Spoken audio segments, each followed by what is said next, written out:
this goes back to, of course, the split between Eastern Church and the Church in the West, Roman Catholicism and Eastern Orthodoxy. You go back even before that to the early church and you begin to see a difference.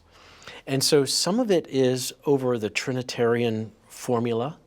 So the Church in the West, of course, we define the Trinity as one substance and three persons.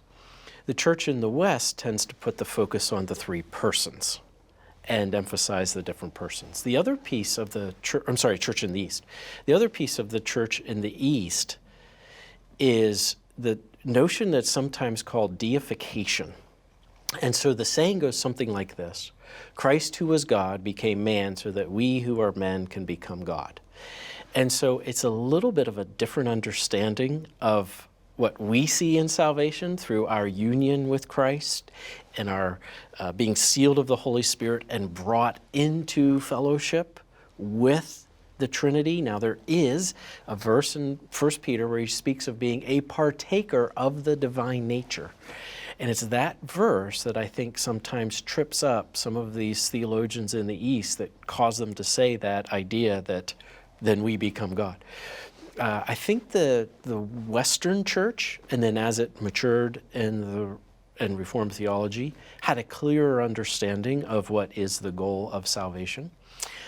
If you're talking about the Reformed Church and the Eastern Church specifically, Reformed Church does not use icons in its worship and does not see icons as legitimate in the public worship of the church, whereas in the Eastern Church, icons are crucial to the worship of the church. They're part of the church architecture, they're part of the liturgy, and they're woven into the practices of piety of the Eastern Orthodox.